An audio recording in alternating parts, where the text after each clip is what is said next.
Hey, welcome back to the newest episode of the Straight No Chaser podcast.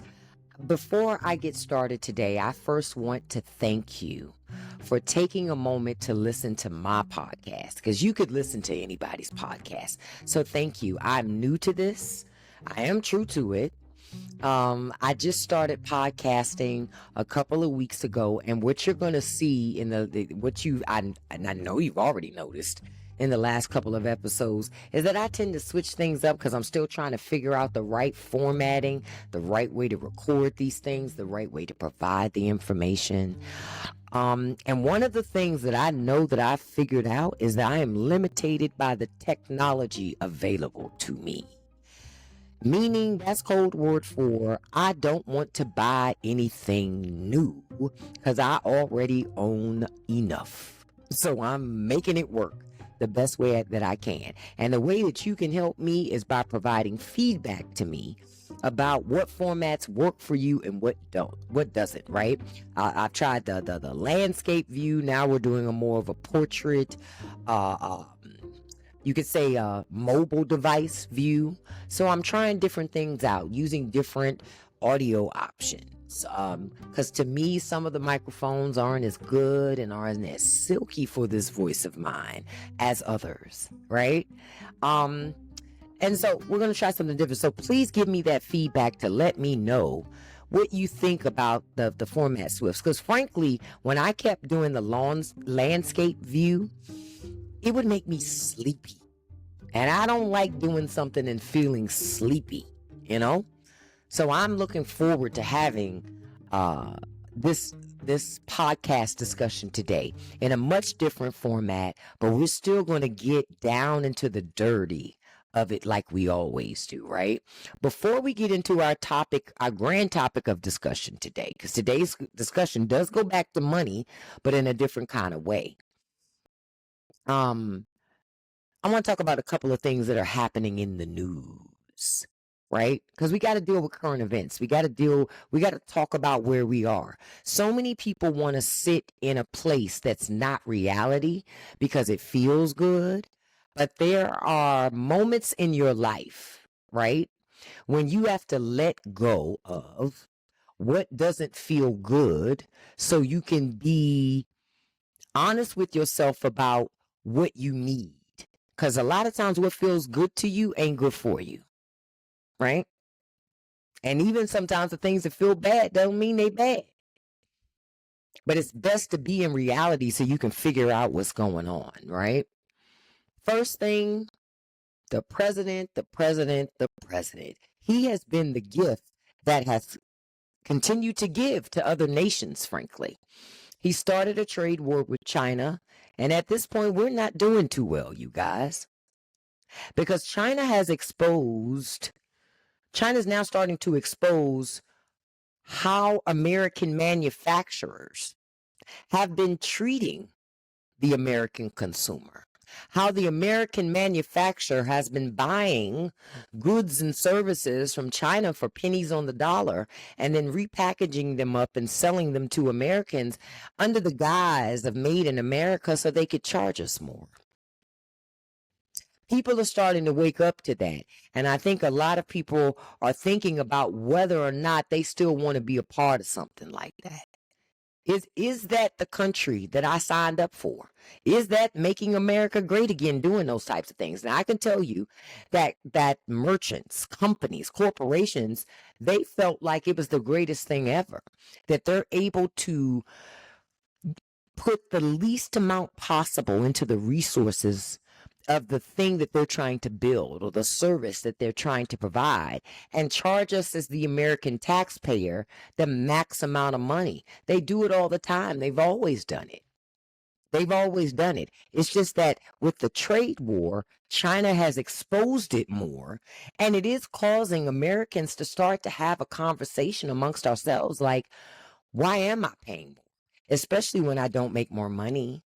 Especially when the federal minimum wage has been frozen since 2009, then what is the incentive for the American family, the American worker to want to pay more? What are they getting out of paying? because I don't see a reason to need to pay more. What do we get? Because I know what I've gotten, and it hasn't been what the rich would like us to think. See, most of us as Americans, we've been in a haze, right? We've been in this haze of belief that we have this life, that's something that we really don't have. It doesn't exist in this, and wrapped up in this cute little bowl with or something with a nice little cherry on top. It's not that simple. Life is not that simple. Maybe long ago, but it changed over time. And a long time ago, as Americans, we forgot that it changed. And we still been living in yesteryear, caught up in nostalgia. But we're about to learn a hard, very expensive lesson, because China's trying to teach us a lesson. And not trying to. China will teach us a lesson when it comes to starting stuff. My grandmother always said, don't write a check with your mouth. Your butt can't cash. That's right now. America, we walked right into it. We let somebody who likes to talk a lot, but usually their energy doesn't match their words. We let all of that talking lead us into a trade war. Now we got to try to figure it out. And the Trump administration now has been reaching out to the Chinese saying, hey, Xi Jinping needs to contact Trump. And he hasn't. For what? I didn't start this fight. You started it with me and my people. And let me tell you something. Y'all know how racism is in America. Other countries don't take lightly to racism. Not the West coming in telling me I'm inferior because I'm not you. That doesn't work. They take to that a little differently. I got to put on my shawl, y'all. It's cold in here. This weather's been crazy, right? But there's no global warming. That's what they say. There's no global warming. You're right, because it's cold as hell. It's global cooling, global warming, we all messed up the globe. That's what we did do. But that's another topic for another day. But we're going to learn a very expensive, valuable lesson in this trade war with China. You can't run around bullying nations and expect them to just kowtow to you because you think you better than them. That's not enough. You have to prove your worth. Well, they say you got to put in work around here. And somewhere along the way, we forgot to put in our work. America forgot to put in their work because America was too busy consuming. We stopped creating.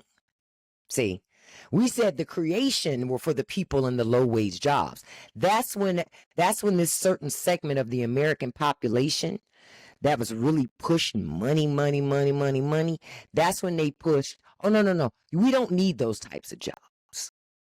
Those are low-skilled, low-wage jobs, when in fact they're not low-skilled jobs. Working in factories are high-skilled jobs as well. They really are. But you know who calls them low-skilled jobs? Rich people. Rich people think when you work with your hands, it's by proxy a low-skilled job. But just because I work with my hands don't mean that I don't have any skills. There are many skilled workers that work with their hands. Mortician is a skilled worker. It takes real skill to make people who are no longer living look really nice so that their families can celebrate them on the way out.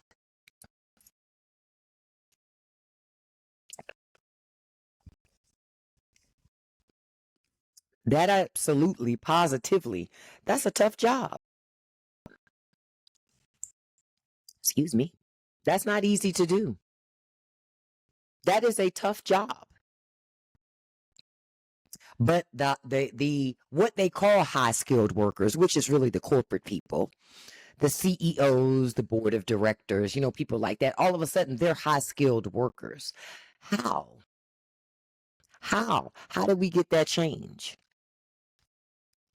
Because America became a country of consumers. We became consumers, and then we started to shun the poor, shun the working class. Fast forward to now, rich people are eating us up, and we're like, why isn't anybody fighting for us? Why isn't anybody fighting for us? Well, nobody can fight for you when you've spent all your time getting rid of the people who were, so you could lift up the people who were crushing all of us. I'm moving my papers around because I got to talk about some stuff today. This is parlaying into today's show. Today's show is talking about the bouginess of America. Some of y'all are so bougie. You always need expensive things to feel like something. And America now has become a luxury of lies now, you know? Everybody is trying to keep up with somebody. I call this the high cost of looking like you have it all. Because there's a cost to that. When you sit out here and you pretend that you got everything, when you pretend or you buy into the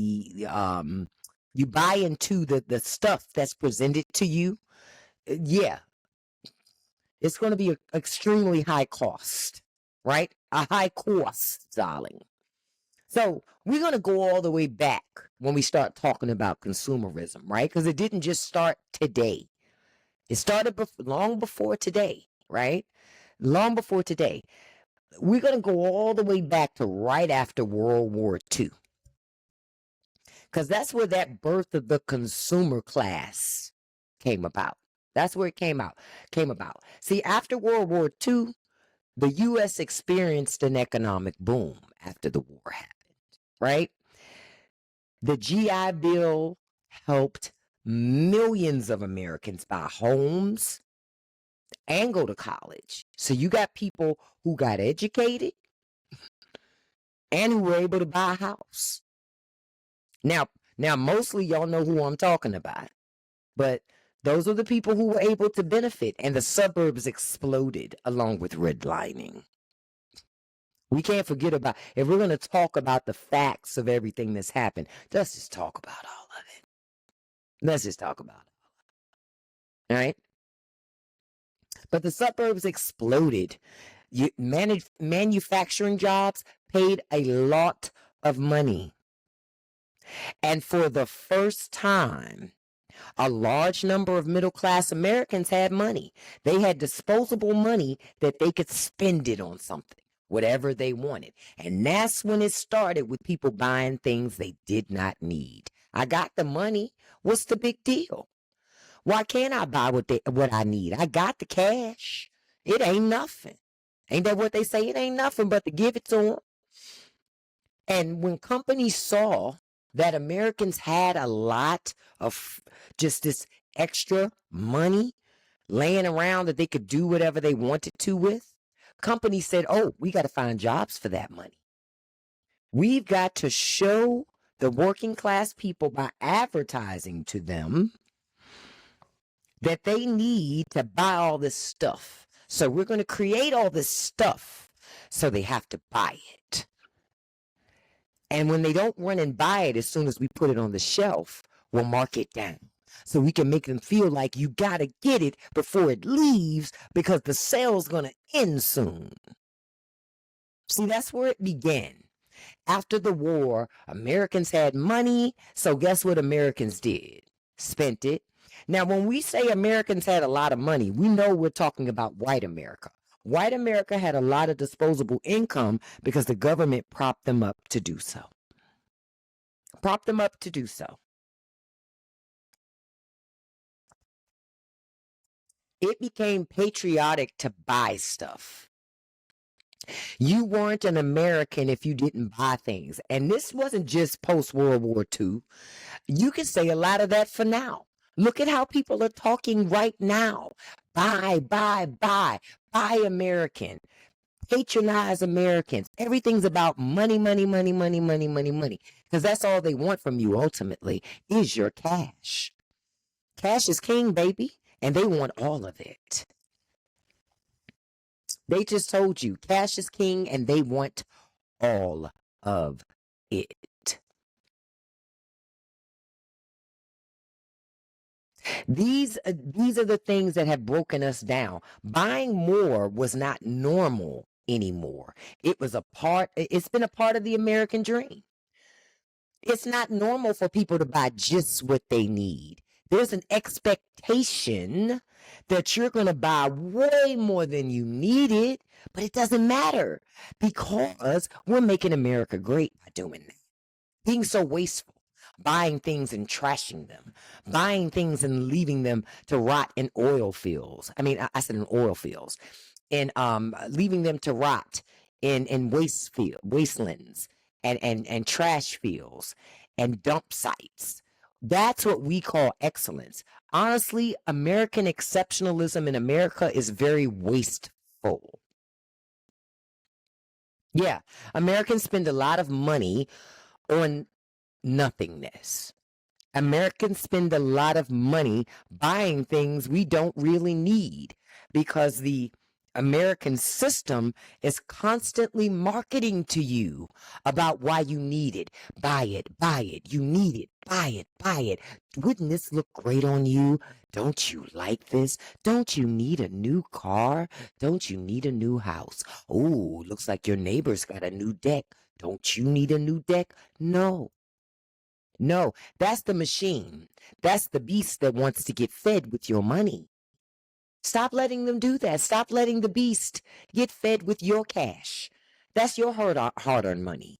Understand, every day that you wake up, people with money are looking for ways and opportunities to get your money from you. It's all this big game. What is it going to take for me to get her to give her money to me?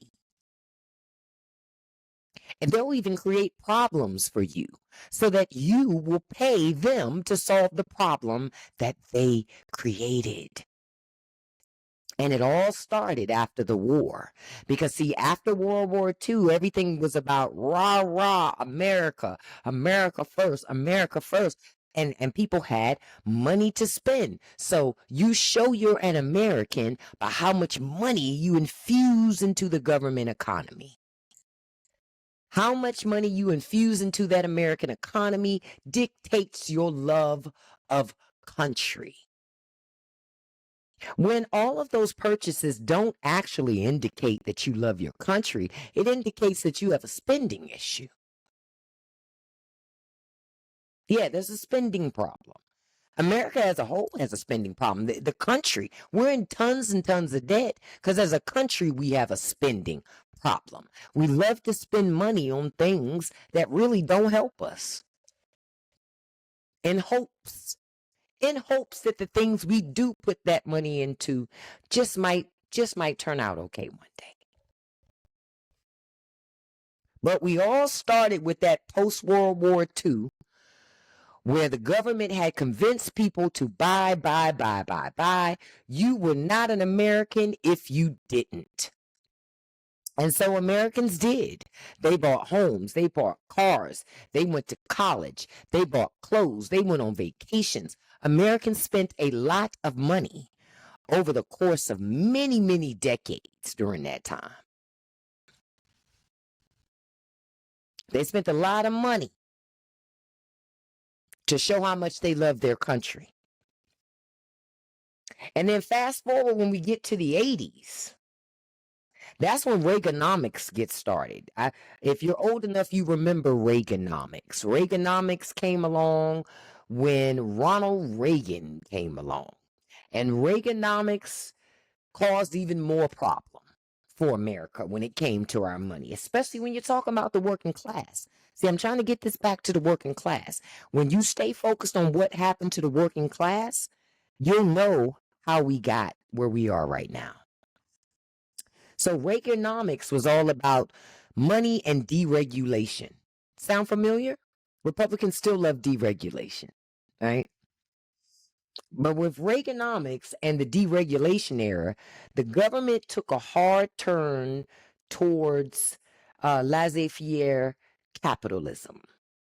The belief was that free markets, low taxes for the rich, and trickle-down economics would create prosperity. That's the same thing they're doing right now. If you give rich people money, they'll sprinkle some on you, And then you'll have money too. I don't want nobody sprinkling nothing on me. Right? Y'all remember that song, Sprinkle Me? Sprinkle me, darling. Sprinkle me. That's about the only sprinkle I want. Other than that, I don't want no sprinkles. I'm good. I don't even like sprinkles on my cake or my cupcakes. I'm good. Because the thing about rich people is, you know what sprinkle implies? A little bit. A little bit. Why the hell would I want a little bit of something that rich people got when you're talking money? You see, you got to listen to the words, a sprinkle. If somebody asks you it's raining, you say, oh, it's sprinkle. That means it ain't really raining all that much. So why the hell would I want rich people to sprinkle money on me? That's the okie doke we fell for, y'all. That's the okie doke we fell for. But they told us that Reaganomics would create all this prosperity and money. But where'd it go? Oh, it did create prosperity. It did generate a lot of wealth, just not for the people who were sold on it, that it would do it for them. Some of them it did. But by and large, Reaganomics helped to crush the working class even more. And Republican policies, even still to today, spend a lot of time crushing the working class. We don't work hard enough for them, y'all. They want more. They want more. They're never satisfied. They're never satisfied. Never satisfied.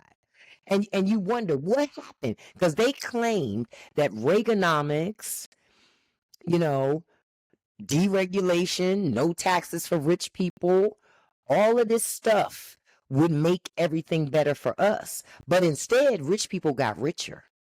That's what happened. Rich people make more money than they did then. Of course they would. You said they didn't have to really pay taxes. What did y'all expect to happen? I know you didn't expect rich people, because they paid less taxes, to all of a sudden give up more money to help other people. No. Rich people, what's the best way to say this? Rich people are some of the least generous people you'll ever meet. They don't give as much as you think they do. They give if you giving, then you're not giving. This is an exchange at that point. This is an exchange, beloved. You didn't give me anything.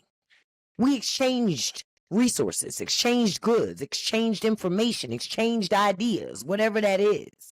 But I'm telling you, so many working class people, so many people from the 99.5 have convinced themselves that rich people are generous. No, they're not generous at all. They're generous up until that tax break ceiling. When you say my tax coverage runs out at 50,000, that's where my generosity ends. Sorry.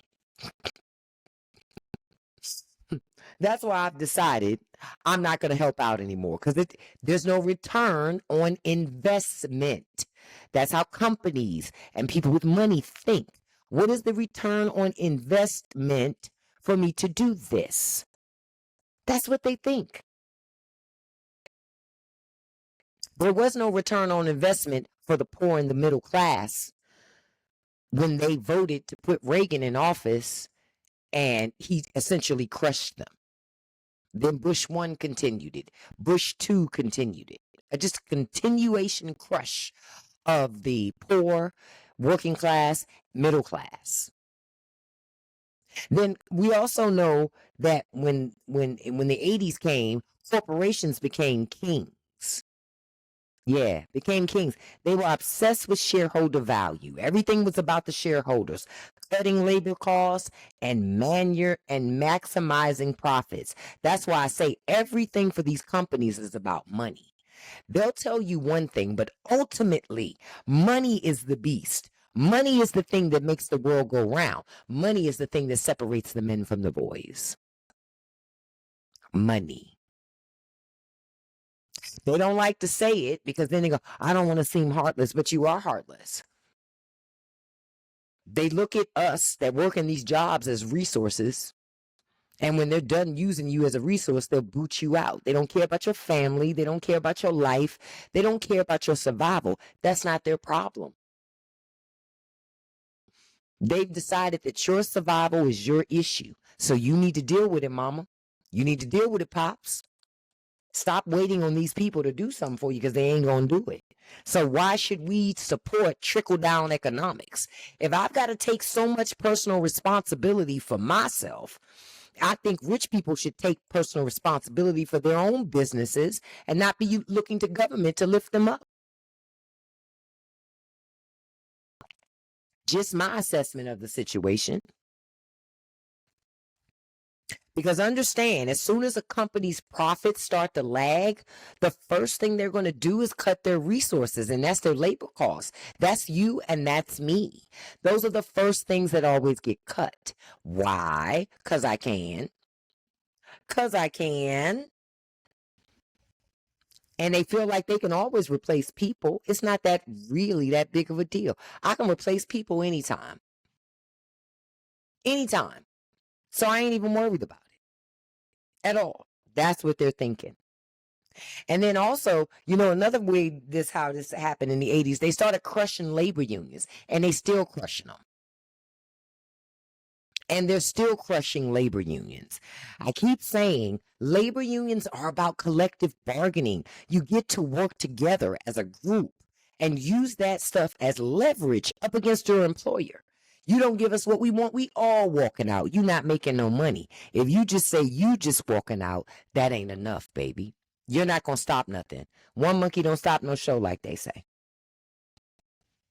So when they bust up unions, wages get stagnant because there's nobody there to champion and to push for the increase in wages. That's why I'm trying to tell y'all. That's why collective bargaining is important. Rich people will look you in your face and tell you collective bargaining is just stealing money out your check. Okay, sir. Okay, I can either let my union steal from me or let my employer steal from me. I don't want anybody stealing from me, but if I had to choose, I'd go with the union. I'd go with the union. People have had to work harder to keep up because after all of these decades of buy, and then you get into hardcore capitalism along with free markets and no regulation and all that stuff. Well, guess what? People just gonna buy. People buy to help them cope. That's real talk. A lot of people are shopping for coping mechanisms just so they can feel good. Buying this new dress helped me I feel alive again. Don't matter that I'm broke. I feel alive. That's what we've become. That is what we've become. And that doesn't make us a leader. See, we misconstrue that type of stuff with being a leader. That's not a leader. That's survival. And as Americans, we've tricked ourselves into believing our survival makes us better than anybody else. Not really. Not really. Then at some point, we started, once those 90s came and those 2000s, then folks really lost their minds. That's when people decided, oh yeah, I want to be bougie. I like everything extravagant. I love luxury when most people weren't even raised that way. But a lot of ridiculousness really kicked itself off in the 90s and the 2000s. And there are a variety of reasons why it started in the 90s. A lot of times people started businesses. So they created things and then told you, yeah, you want this. I think you need this. In the 1990s and in the 2000s, it was about status spending. You bought things that were supposed to show you made it. Yep. You bought stuff that was an indication of you're not like other people. Whether it was your car, your home, what school your children went to, the clothes that you wore, the type of vacations that you took, but the indication of the money you spent determined your status. Or people made a lot of inferences or a lot of assumptions about who you were. because of the money that you were spending, right? Because of the money you were spending, brands, aesthetics, and curated lifestyles became the priority. They were major symbols of success. You know, if you had a housekeeper, because that started making a surge again. If you had a housekeeper, if you had landscapers, if you lived in a certain zip code, all of those things, people looked at it as an indication of status to say, you made it. I know you made it because you live over in such and such, or your house got X amount of bathrooms, even though you only got one butt. Girl, we bought a house with 10 bathrooms. Okay. All right. But that's what people started doing. People were spending money to show a certain level of status. They made it. I'm not like you. You can't afford to live the lifestyle I'm living. All the while, they couldn't really afford it either. We'll get into that. But that's what it became in the 90s and the 2000s, right? And the internet helped make it worse. The internet exacerbated that, frankly. The internet, because then people were buying things and showing what they bought online. I know, because sometimes myself, listen, I'm going to give you my personal experience of it, right? I went through a lot of those things myself sometimes. I didn't grow up with money. We grew up poor. So then when I started seeing people that I knew, that I grew up with, that also grew up poor, and I'm seeing them do certain things that I've never done, or that even my family's never done. In the beginning, I was like, nah, I don't need all that. They're doing too much. But then after a while, it made me feel like I was less than. Not participating in that, not buying that. You must be poor. Yeah, it was about status. People wanted to be a wonderful example. Cell phones. When cell phones first came around and they got to the point that anybody could have a cell phone, it was a status thing. Oh, it was certainly a status thing. And in many ways, you can say cell phones have continued to play a game as far as the status when it comes to people. There's always this assumption if you own an iPhone, you must got a little piece of change because they cost a little piece of change. But that's not necessarily true. You may have an iPhone and be making monthly payments on it, but you got it and you're doing it and you're making those monthly payments on it because it's a status thing. It's a status thing. It's about you being able to say, I can afford the finer things in life. Americans like being able to say that stuff. They like being able to say that stuff. In the 90s and the 2000s, credit became easy to get. Credit wasn't nothing. You want credit? Come on over here. No money down. We finance everyone. Remember that? No money down. We finance everyone. Hey, we'll finance you. No payments for the first 6 months. Zero interest. Because they needed you. Because prior to that time, even though people were shopping and doing things, they were still paying with cash. Cash was king. Cash was king. I know in my family, I didn't see people get credit too much. They used the cash. And if they didn't have the cash, they just said they didn't have it. We can't afford that. But they wouldn't finance it.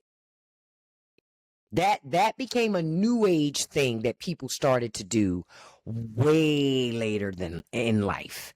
Way later than life. But because the old school mindset was, especially for black people from back in the day, who was going to extend us credit like that?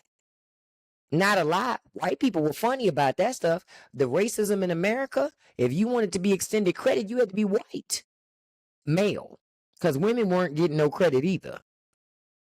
Okay? That's what you had to be in order to get credit. So for the black people that I know, my black family, I'm thinking back to even my great grandmother. I never saw her have a credit account on anything. She just paid cash. She would just save and buy whatever she wanted. She never had a credit card. None of that. Yeah, I know for a fact my great grandmother never had a credit card. And my grandmother had one credit card. That was it. And she paid it off every month before the bill was due. I don't even think grandma even used her credit card that much because that's not how they thought about things. Somewhere along the way, the American populace got reprogrammed that it doesn't matter if you don't have the money, just get some credit and you could buy it anyway. Get credit, you can buy it anything. If you go to Walmart today, next time you go to Walmart, go to the self-checkout register. Even if you don't need it, go to self-checkout. There's a reason why I want you to see something. When you're at self-checkout and when they're checking out, they now have an option to finance their groceries and their stuff that they buy out of Walmart. Finance. Insane. At the register at Walmart. Because, see, people with money who want to loan you money, they want to make it easy for you to get the money. It's always easy to get it. Getting money ain't hard. You can get, people will give you money, let you borrow. Give and borrow are two different things. People will let you borrow money, borrow credit, leverage your name very easily. That's not an issue. That's not nothing. They don't have a problem with that. It's when the bill becomes due. That's when your problems set in. Because if you ain't got the money to pay it, guess what's going to happen? Those people with money are going to go out of their reputation, out of their way to ruin your damn reputation with credit reports, credit monitoring, collections accounts. They're going to go out of their way to ruin your reputation. Why? Because you didn't pay them on time. So now, according to rich people, you're not a good person. You can't be trusted. Everyone should doubt anything that you say. That's the system. But that consumerism mindset fed the shit because America, the system set it up to be that way. They set it up to be that way. I remember this was in the 2000s. This was early 2000s, I would say. Look, I'm trying to think back. Yeah, this was early 2000s. I remember people buying homes and refinancing their home the same day they bought the house. Yeah. And taking interest, taking equity out. Because banks were allowing this. Because, see, again, like I just said, it is easy to get somebody to give you money. Now, for them to give you money, to let you borrow money on terms that are good for you, that work for you, and don't really work for them, no, that's different. That's almost impossible. That is almost impossible. Almost impossible. What do they say? Impossible.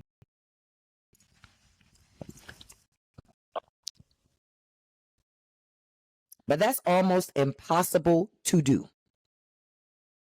Because companies and individuals with money who are loaning money don't loan money to help you. They loan money to help themselves. That's it. It's all for self. That's why when them 90s and them 2000s came along and they was just giving away money, literally just giving it away to get you sucked into some type of monthly revolving account, right? Because see, before that time, a lot of people still didn't have credit. So now they got to get people into revolving accounts, get you into some way where that you're stuck paying them every month on something. Then another thing, the tech and luxury marketing. All of a sudden in the 90s and the 2000s, we get all these gadgets and all these access to things. A lot of technology that we always dreamed of that suddenly we now had access to. That meant people were willing to pay money for that. And some people were willing to pay whatever it costs to get it. Even if they didn't use it, but at least it's mine. America. You know? Because that's what we do. We buy a lot of things we don't need so we can brag to people that don't even like us anyway. We got to stop doing that. You got to stop trying to be that person. Be you and love you. Money isn't going to make that happen. If money guaranteed happiness, Kim Kardashian would have only been married once in her lifetime. If money equaled happiness, Kanye would smile and really mean it. You know, if money was happiness, Trump would always be at peace. It's not that simple to have money and it equal happiness. It doesn't work that way. But the tech sector and that luxury sector, both of those two together, oh, they were horrible for the American populace. Horrible. Horrible. Because they convinced people your self-worth was connected to how much you were worth monetarily. Why y'all think people fight so hard to have money? Money has become an identification. It identifies who you are in America. Shouldn't, but it does. A lot of times your money is speaking for you before you even walk into the room. Your money is speaking for you. And a lot of times your money is a lot louder than you are. A lot louder than you are. Your money knows how to speak and make a statement. Your money knows how to say what it gotta say without all those extra filler words. And be clear. These are my expectations, and this is what I want. That's what your money does. But when you ain't got much of it, it can't do that. That's how rich people see it. Your money, if it can't do that, it's not very impressionable to them. It's not impressive to me if I can't do nothing with it. You know.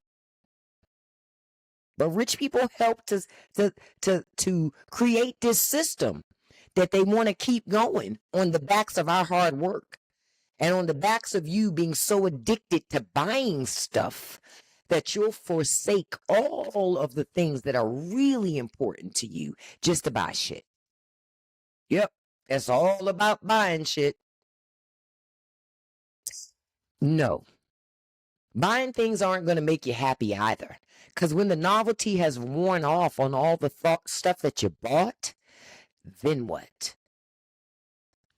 But the rich people don't want you to think about that. That's why they want to give you another distraction. Go to the movies. Watch this TV show. Do this, that, and the other. It's always something designed to keep you from sitting and thinking about the game that's being played in your face. Wake up. That's why we're having this conversation today, y'all. So you wake up. And there's something else that happened in them 99s and 2000s. That lifestyle inflation kicked in. As people started making more money, they started spending more money. Yep. I got it, so why not? Right? We're going to go to this $100 brunch today. Why? Because we got it. 20 years ago, we never would have done that. But now we making money. Where they say, we getting money. We getting money. Yeah, now we getting money. So now it's time to go spend it so we can show all the other people how much money we're making. That's what we turned into. Which is weird, but that's who we are. That makes us feel good about the sacrifices, and notice I put that in quotes. It makes you feel good about the sacrifices that you're making to risk everything just to buy stupid, cheaply made junk. Because most of it we don't need. When I was growing up, I didn't have like 20 pairs of shoes and 5 different winter coats. I didn't grow up that way.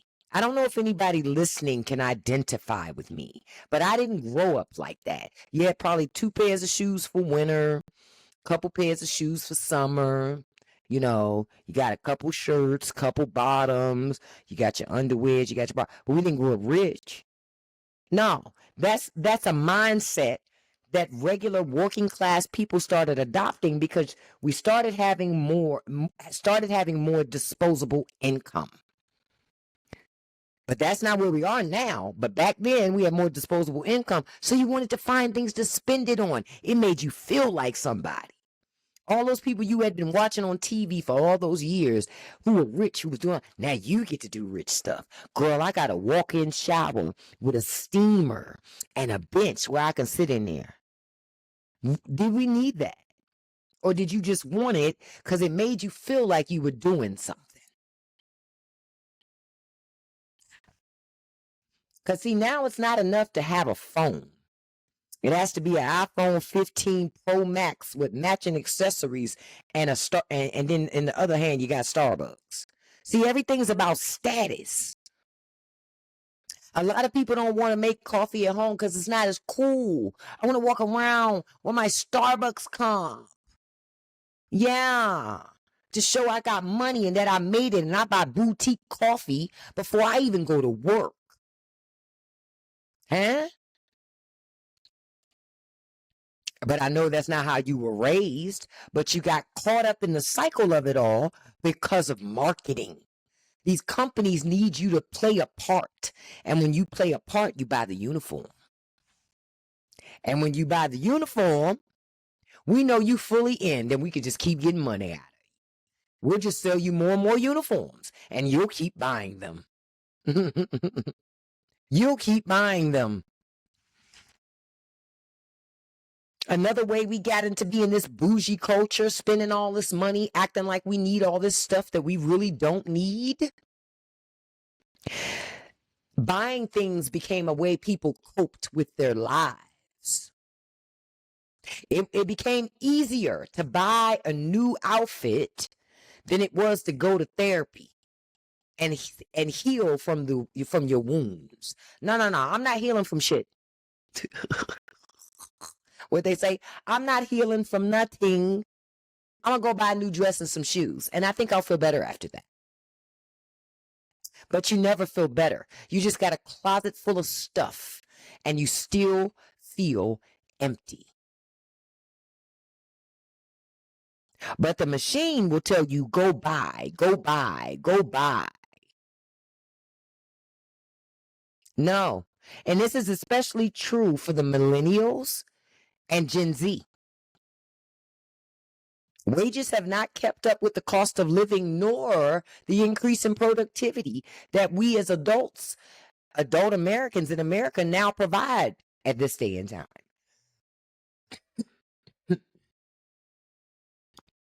But instead of saving, which frankly can be impossible depending on where you live and what your expenses are, right? Many just feel better when they buy stuff they don't need. That's a reality.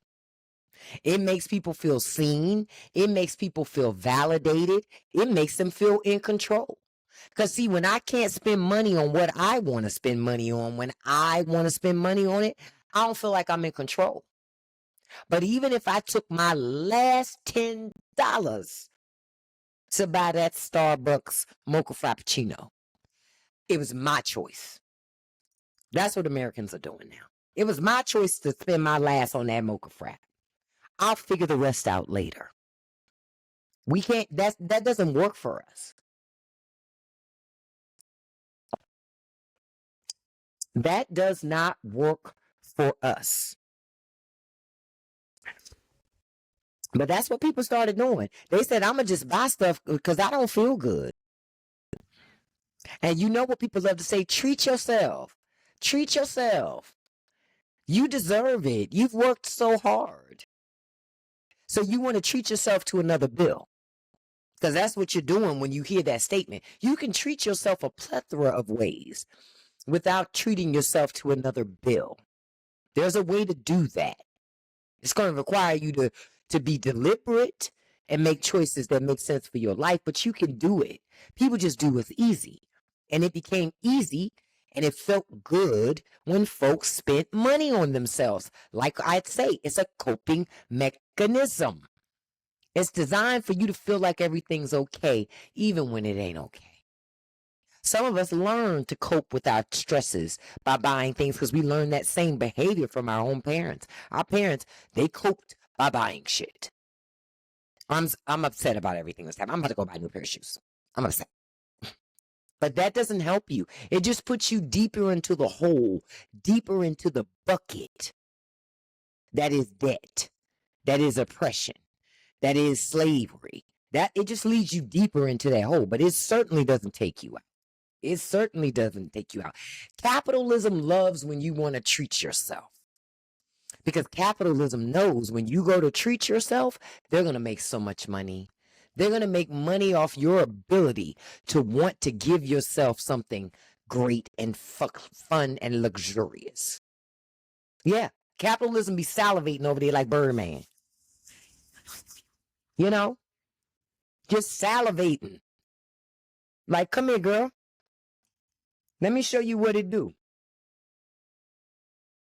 That's why you have to be careful about what you buy into in this environment, in our society. Because capitalism loves to hear you talk about things that it knows requires a lot of money and resources. That means you're going to get caught up in the matrix just to get them and to keep them.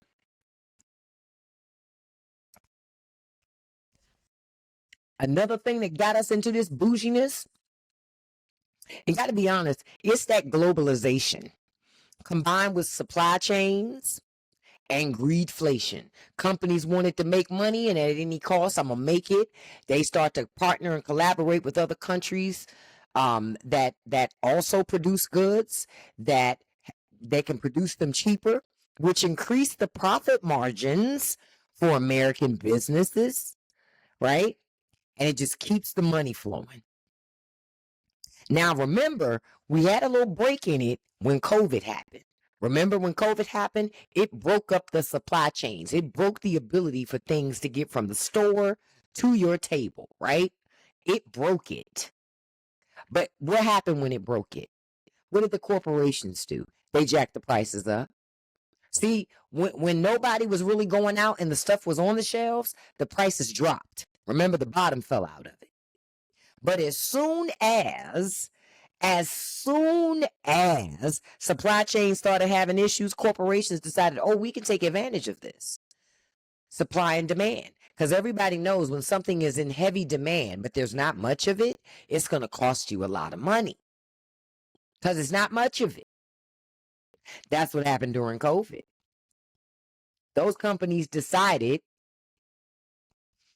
I'm going to charge more because I can. And they called it greedflation. What I crack up is they thought that it would come down. Why would it? Why would they bring it down? These people pride themselves on taking your money. So why all of a sudden would they decide, no, I'm going to leave her alone real quick. I'm going to leave her alone. Get your foot off her neck. No, it doesn't work that way. That's not how these people think at all. At all. Housing, healthcare, and education became more expensive during COVID. And frankly, those prices haven't come down much, if at all, with any of them. Housing, for example, is one of those things that is hard, depending on where you are, to get that price to come down. You got to have some nice money. And to think when I was coming up, my idea of buying a house, the max money I was willing to spend on a house was $350. And that was pushing it. Because that was expensive, you know? Because I grew up at a time when people could buy a full house for like 50, 60, 70K on a couple of acres of land. So I'm thinking and I'm looking at all these things going, I don't know how people afford a $500,000 house. I do know how they do it, but I don't know why they would. Shit costs too much here. I'm good on all of that. I'm good on all of that. But the system was going to make sure that housing prices, they're going to get every dime they can get out of you. Healthcare, they're going to get every dime they can get out of you. Education, they're going to get every dime they can get out of you if you want your child or you want an exceptional education. Otherwise, you're going to get mediocre for free. We'll give you mediocre for the taxpayer dime, but you ain't going to get nothing else outside of that. Nothing else outside of that. And I would hope that people would slow down on their spending as the cost of things rise. But what you're gonna find out is, nope, they ain't gonna change nothing. They're gonna still buy things even though it's expensive, because they have been trained to buy no matter what. No matter what happens, I'm buying. I'm buying because I need this stuff.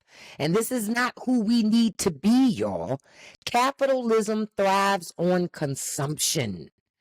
If you want to starve the beast, stop feeding it. Stop buying shit you don't need. They're always going to convince you that you need something that you don't. Learn to walk away and stay away. Don't apologize for it. You're not required to give them your money just because they're asking for it. And don't say, well, I don't want to not buy anything, because that means I'll never get to own anything. Guess what, baby? In this economy and the way things are set up now in America, you don't own much of anything anyway. You're renting your music. You're renting your television. You're renting the television content that's on the TV. You know what I mean? You don't own anything anyway. You're paying for access. So because you're paying for access, stop feeding the beast.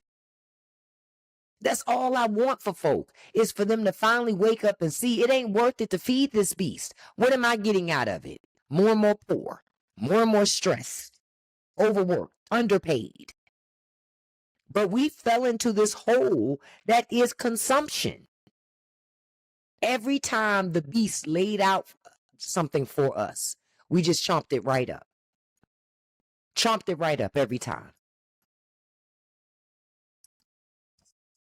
So the thing that I want to make sure that you hear, the message that you receive from this live, I said from this live, goodness, from this podcast, no matter what, is stop consuming. Stop consuming. Who you supposed to be? Who you supposed to be? Love and Hip Hop? Dynasty? Lifestyles of the Rich and Famous? Like, who you supposed to be? Be you. Embrace who that is. Once we start to do that as a society, maybe we can fix these prices. Maybe we can fix it what it is. But capitalism is a tough beast to slay. You ain't gonna slay capitalism by continuing to feed it, because it will bite you. It will bite you, because eventually you won't have enough to give it. You won't have enough to give it. Be mindful when you're watching TV. They're always going to try to sell you something. They're always going to manipulate you into thinking you could have more. You deserve more. No. Don't fall for the okie doke. Don't fall for it. Because these TV shows, these reality shows, social media, news, they created all of this shit. They nurtured it, they monetized it, and they're going to keep doing it as long as possible, as long as we keep buying in. And they're still convincing you and me that it's absolutely positively necessary. You need all the things we're trying to sell you. You don't need that stuff, baby. I guarantee you don't need it. You don't need those things. They just want you to feel like you do. But the moment that you realize you don't need it and there's a better life on the other side of it that doesn't include it, oh, that's when you're really going to start living. That's when you'll really start living. I hope, y'all tell me, like, when you think about all of this stuff, what was the moment that you realize that you were just addicted to buying things? Or have you even come to that realization yet? Do you know that you love to buy stuff even when you don't need to? Do you think that buying things sometimes makes you feel good and replaces that, that feeling of being less than or inadequate? Get to the bottom of that so you stop doing it. Because as long as we continue to feed these beasts, they will continue to take from us. That's why I wanted to do this episode, because y'all don't realize how bougie we are. Americans are bougie. Bougie, always like it's not enough. It must be fabulous, darling. We need more, darling. We need more. But do you really? I don't know if you really need more so than we somehow became unsatisfied with having enough. We tricked ourselves into thinking it wasn't. It's more than enough. You got plenty. You're just greedy now. Stop being greedy, America. Stop being greedy and just enjoy what you have. I hope somebody got that message today, babe. I hope one of you received what I was saying today. Because I want to say, this has been a great show today. We talked about something great. I want y'all to tell me, though, when does buying things make you feel good? When did you realize buying things make you feel good? Or do buying things even make you feel good? And what are you going to do about it? Because you caught up in the system. You're caught up in the system, baby. Caught up in the system. I thank you guys so much. Thank you for listening to today's episode of the Straight No Chaser podcast. You can always find out information about the podcast on straightfactsnofilter.com. That's where it has all the links and all of our information. Don't forget, new shows every Wednesday, 7 p.m. Thank you guys so much. I hope that this episode helps you to think a little more closely when you're out here in the world and you're spending money. And maybe you won't be so quick to give somebody your money just because they're asking for it. Because it's just vultures trying to pick away at your financial carcass. Don't let them. Don't let them. Thank you guys so much for joining. Don't let nobody live rent-free in your head. Do not feed the trolls. And you can accomplish anything you put your mind to, baby, as long as you're consistent. Thank you for joining me today. Peace.